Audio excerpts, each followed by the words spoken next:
What is the sum of factors of 4 and 8। पहले तो हम फैक्टर्स मालूम करेंगे, उसके बाद उसका सम लेंगे। यानी फैक्टर ऑफ 4 क्या आ जाएगा हमारे पास, हम मल्टीप्लाई करके देखेंगे कि 4 कौन कौन से टेबल्स में आता है। यानी मैं इसको यहाँ साइड पे सॉल्व करती हूँ। 1 4 आर 4, फिर 2 के टेबल में आता है 2 2 आर 4। अब आप देखेंगे कौन कौन से टेबल में आ रहा है, हम यहाँ से कैलकुलेट करना शुरू करते हैं। 1 2 and 4, यानी हमारे पास 4 कैसे आ रहा है, 1 2 and 4। इसी तरह से जब हम 8 का फैक्टर मालूम करते हैं, ये है हमारे पास 8, तो हम 8 का फैक्टर कैसे मालूम करेंगे, 1 8 आर 8, 1 8 आर 8। इसी तरह 2 4 आर 8। इसके बाद किससे आ जाएगा, अब आप देखें 1 है, इससे आगे तो नहीं जा सकते, इसके बाद 4 से आएगा तो 4 तो डबल टाइम हो जाएगा, तो बेहतर है 1 2 4 8। यहाँ से इसको वापस करेंगे तो हमारा आंसर क्या आएगा फैक्टर का, 1 2 4 and 8।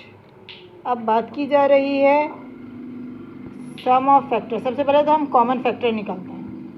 कॉमन फैक्टर क्या आ जाएगा हमारे पास, क्या क्या चीज़ कॉमन है, 1 कॉमन है, ये 1 कॉमन है, हमने 1। इसी तरह से हमारे पास 2 कॉमन आया, हमने 2 कॉमन लिख दिया।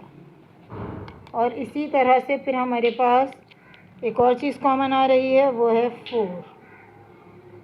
तो इस तरह से हम यहाँ 4 लिख देंगे। अब यहाँ सबसे पहले हम लिखेंगे कॉमन फैक्टर। ये जो हमने कॉमन निकाले हैं फैक्टर्स, जो दोनों में सेम थे, कॉमन फैक्टर ये रहे। अच्छा, अब जब बात की जा रही है sum of factors, sum of common factor is equals to 1 + 2 + 4। यानी जब इन सबको हम सम करेंगे तो हमारे पास क्या आ जाएगा, 1 2 3 3 and 4 7। अच्छा, हमने कॉमन फैक्टर लिया था तो इसके बीच में यहाँ कॉमास लगाना है।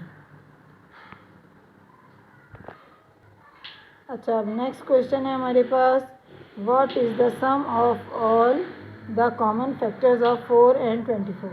सबसे पहले हम यहाँ मेंशन कर देंगे कि हमें क्या चीज़ चाहिए, फैक्टर ऑफ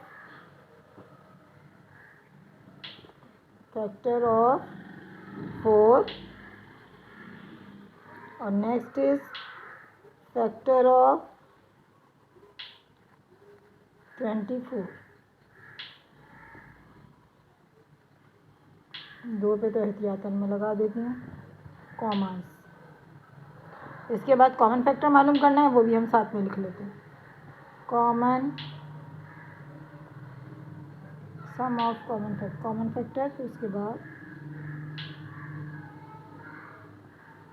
सम ऑफ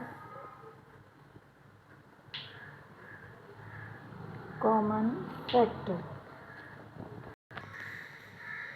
अब देखिए हमें फैक्टर ऑफ 4 लेना है, तो 4 का फैक्टर तो हम ऊपर ले चुके थे ना, तो इसलिए हमें दोबारा लेने की यहाँ ज़रूरत नहीं है। इसको हम यहाँ से देख के भी लिख सकते हैं। दूसरा क्या है, 24। अब हम 24 को कैसे कैलकुलेट करेंगे, सबसे पहले हम बताएंगे ये कौन से टेबल से आता है। 1 24 are 24, फिर 2 के टेबल में कैसे आता है, 2 12 are 24।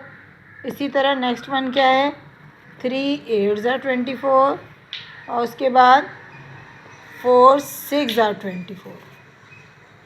अब देखिए हम यहाँ से स्टार्ट करेंगे, ये यानी सबसे पहला हमारा फैक्टर कौन सा बनेगा, पहला फैक्टर हमारा बनेगा 24 में 1 2 3 4 8, 4 के बाद 6 6 8 12 24। ये सब हमारे क्या बन गए हैं, फैक्टर्स के बीच में आप कॉमास लगा दें। अच्छा, 4 का मैंने आपसे बताया था, ये अभी हमने मालूम किया था 1 2 and 4, तो ये हमारा एज इट इज़ है 1 2 एंड 4। अब इसमें हम क्या लेंगे, कॉमन फैक्टर। अब क्या चीज़ हमारी कॉमन आ रही है, सबसे पहले देखें हमारे पास 1 कॉमन है, ये हमने 1 लिख दिया। इसके बाद हमारा सेकंड नंबर आ रहा है 2, तो हमने यहाँ 2 कॉमन लिख दिया।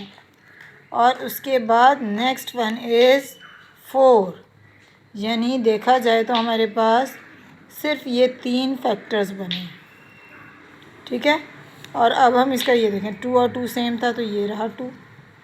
इसी तरह हमने ये लिखने के बाद सबसे पहले प्लेसिंग कर दी कॉमास की, ये कॉमन थे, मैंने उसी कलर से मेंशन कर दिया। अच्छा, अब आ जाइए सम ऑफ कॉमन फैक्टर।